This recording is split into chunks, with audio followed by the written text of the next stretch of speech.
Is woke dead, or is it going to make a comeback? I take on this and your other questions and comments from channel members in this fun extra video we're doing. Hope you all are enjoying your weekend. But I love hearing from you guys, you smart, sensible people who sign up to become channel members on such a brilliant and insightful political commentary channel like my own. So I'm going to go over some of your recent comments from members. The first one is, woke insanity will be coming back with a violent vengeance. I really fear this from the way things are going, and they'll be spreading across the globe like an oil spill as usual. Long story short, it's a worrisome situation. This is interesting because in one sense, it really does seem that woke's cultural power has waned and people are so over it. And if anything, we've swung so far to the opposite direction where now people are actually racist and actually, nasty and vile in different ways and barely held accountable at all. Um, but what I would say to this is that I do think some of it will be back with a vengeance because some of it never went away. The institutionalization of different policies that, as much as it's like a caricature of a word, like woke policies, social justice policies, a lot of them were enshrined at a very deep and fundamental level into different systems of government through, different DEI initiatives and programs, but also things through like gender identity being enshrined into different state laws. And so a lot of this has not gone away. And that's why you see the kind of insane farcical stuff like in states like California, biological male sex offenders being put in women's prisons, right? Because it's enshrined in state law. The most farcical far left notions of your sex is whatever you feel like in a given moment with just pure self ID.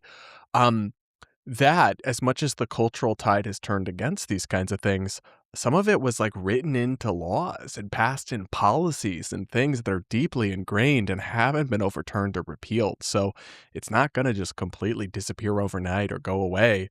Some of it needs to be rooted out at the very fundamental level, and it hasn't been yet. But as much as some of it might come back, I do think some of the extreme policy positions and institutional level stuff will come back and never laugh really. But I think hopefully, and maybe I'm being a little naive, when the cultural pendulum swings back towards liberalism and Democrats or progressivism, I shouldn't really say liberalism.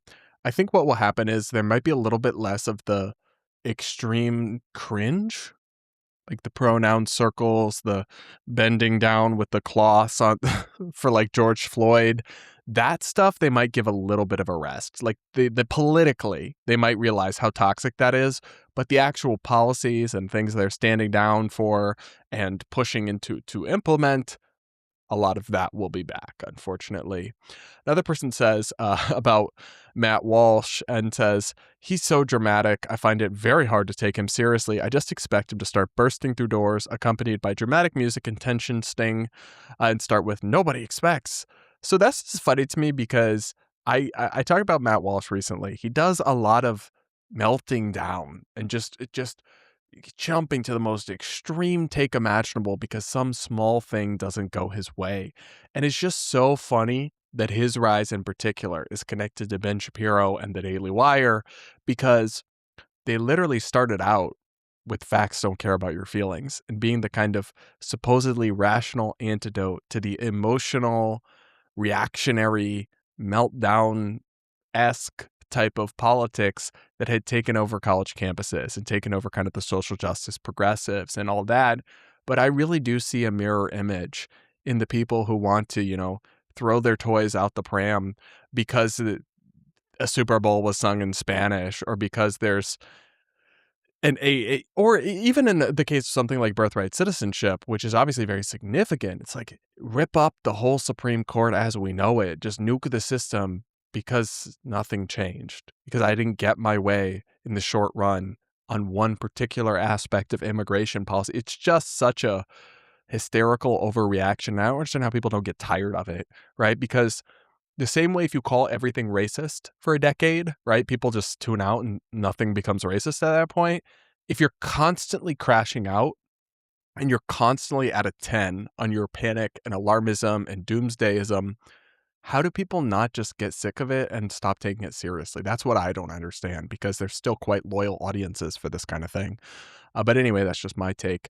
Somebody says, I fundamentally disagree with the Democratic Socialist Party, but I got to say at least their message is crystal clear, unlike the current Democrat Party. The Democrat Party is in absolute shambles right now. Their message is all over the place. And the current politicians running the party are incompetent and incredibly out of touch with the American people and ultimately care more about popularity and votes than their own constituents. At least the DSA believe and are committed to their own agenda, and I can see why people would vote and be loyal to them. That being said, their agenda is beyond flawed and out of touch with reality. It's just a bunch of delusional people wanting power and another bunch of delusional people voting them into power. So this is an interesting comment to me because I sort of agree. I agree that the DSA is somewhat more upfront about their radicalism. Like all the things I've pointed out that make the Democratic Socialists of America so extreme and so crazy are from their website, right? Absolute open borders, just total, and the Supreme Court as we know it. All sorts of overhauls, voting rights and welfare for illegal immigrants. All this stuff is right there.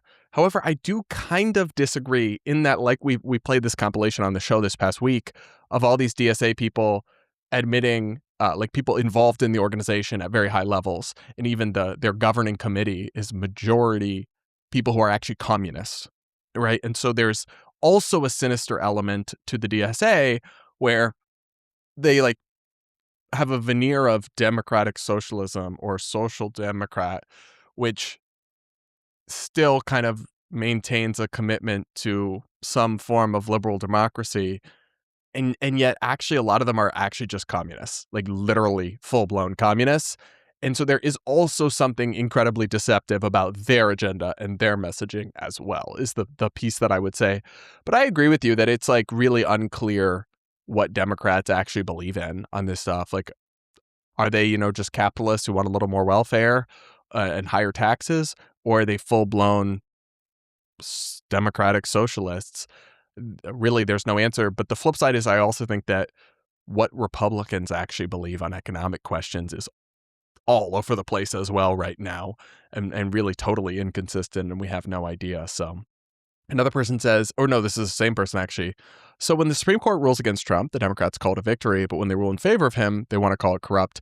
No, it is such an important point that many prominent Democrats and progressive commentators have said the Supreme Court is irredeemably corrupt, needs to be packed, which would be the end of the Supreme Court as we know it, and because it's just a pure MAGA shill court. That's their narrative. And then 2 weeks later, there'll be yet another case where the Supreme Court rules against President Trump, and they're heralding it. And then 2 weeks later, they'll be, well, I guess probably not because they're almost done with their term, but there'll be another ruling where they do go against Trump or they do go in favor of Trump, and all the Democrats will be back to it's a MAGA court. It's like people either have the shortest memories ever when it comes to this stuff, or they're just liars. Take your pick. Either way, not great. But the same can also be said about like the conservatives who act like this. They do this with Amy Coney Barrett. She didn't rule our way on birthright citizenship. She's a liberal. No more women on the Supreme Court. This is terrible. Dude, she literally voted to overturn Roe v. Wade. She's voted with the conservative position on many major cases. It's like the short memories is it's an endemic problem with our politics and our commentary. People do not zoom out or calm down at all. Anyway, another person comments and says, do you recommend any good news sources to read that don't go extremely in one direction or another? I actually do. I posted this on X, I believe. One thing I read a lot that I really find it valuable is Tangle News. Just Google Tangle News and it will come up. You can subscribe, and they basically do like single issue newsletters where they dive into a big news story of the week, and they give as close as you can get to kind of a neutral accounting of what is happening. Then they quote from and link to opinionated journalism from the left and the right. So they'll be like a Fox News columnist and a Wall Street Journal and some far-right website, and they'll tell you what they're saying, and then they'll quote a bunch of left-wing websites and their commentators and what they're saying about the issue, and then they'll give you the author, Ike Saul, will give you his opinion at the end, and he's more of a centrist, moderate type guy. So I often, although certainly not always, agree with his takes, but I really like that structure because you get a sense of what's happening, you get a sense of what everyone across the spectrum is saying, and then they give you a thoughtful, considered take. I really can't recommend that enough. That's Tangle News. Anyway, next comment. This is about Zohran Mamdani. I do find him weirdly likable and very charismatic. He's so enthusiastic and cheerful. Then I listen to what he's saying and what he's not saying, and I snap back to, sorry, what? But he's far more personally likable than any other Democrat now. And I can't think of any Republican I find particularly likable. Maybe Rubio. I know charisma is objective.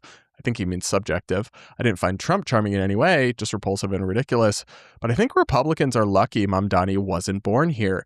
I kind of agree. I mean, he is so radical that he would be a tough sell as a national candidate. But the fact that it's not even an option because he wasn't a citizen at birth is good, because he really is. I mean, I agree with this commenter so much. He's incredibly likable and charismatic.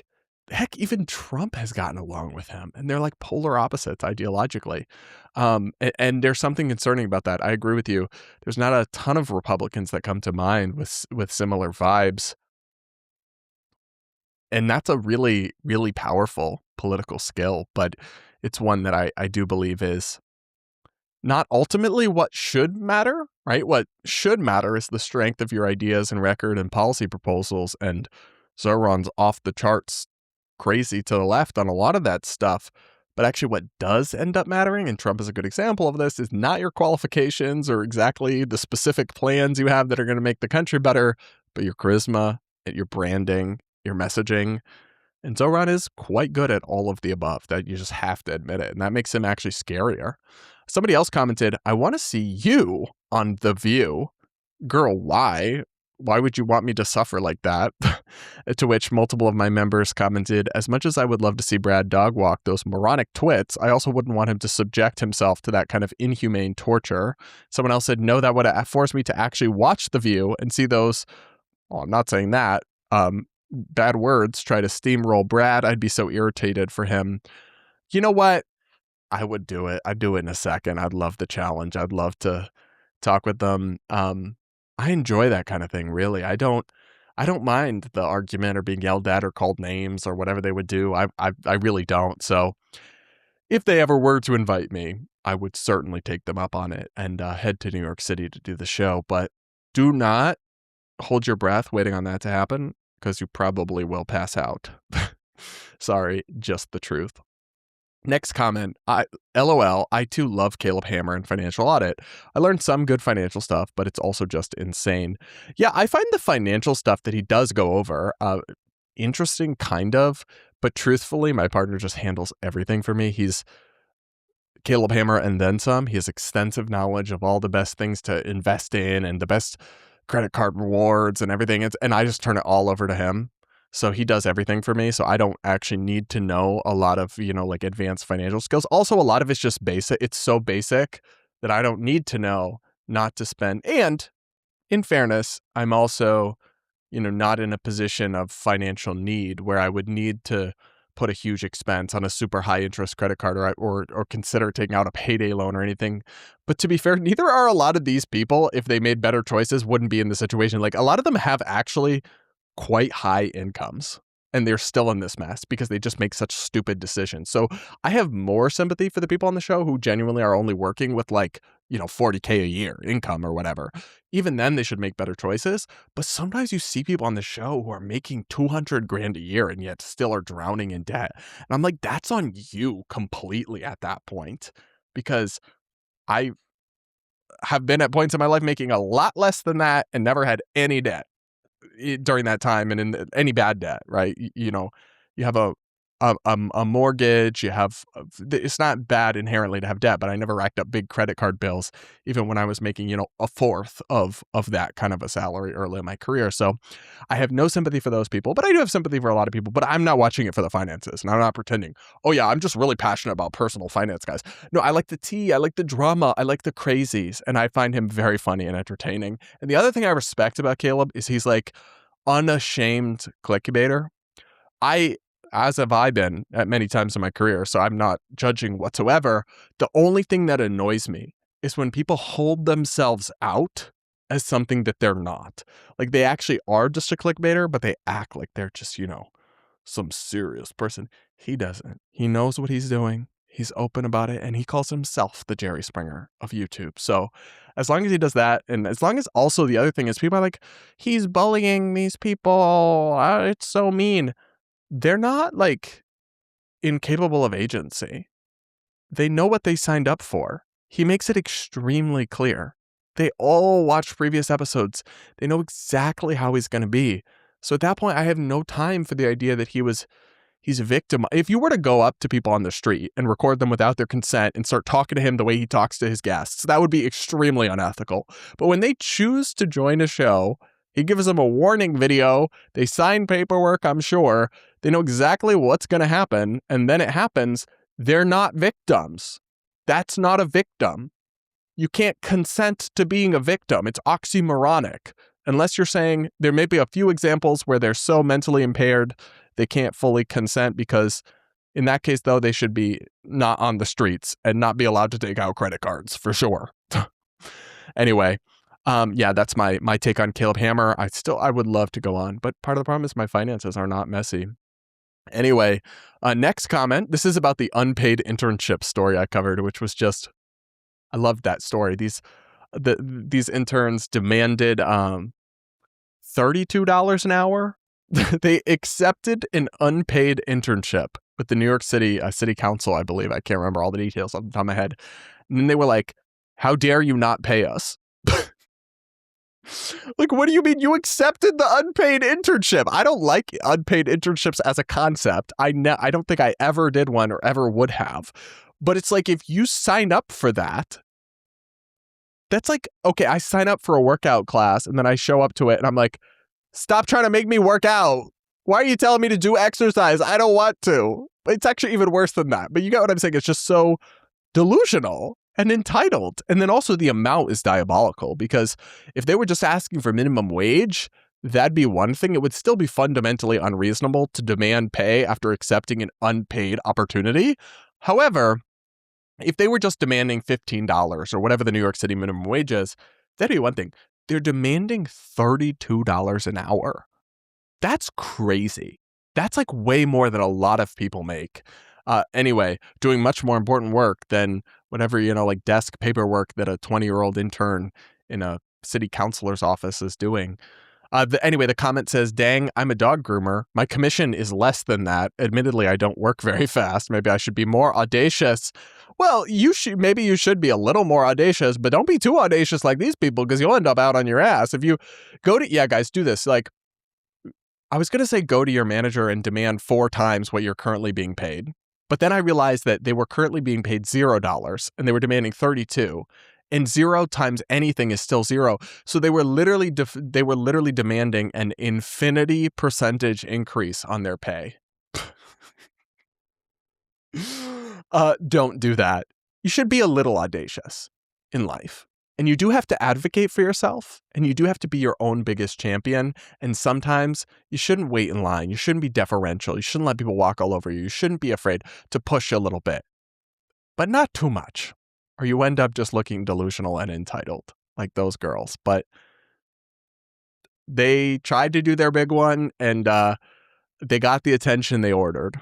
I hope they enjoy it. I don't know what else to tell them. All right, guys, we'll leave it there for now. If you want to have me respond to something you said or a question you have for me, just become a channel member and then drop it in the comments below.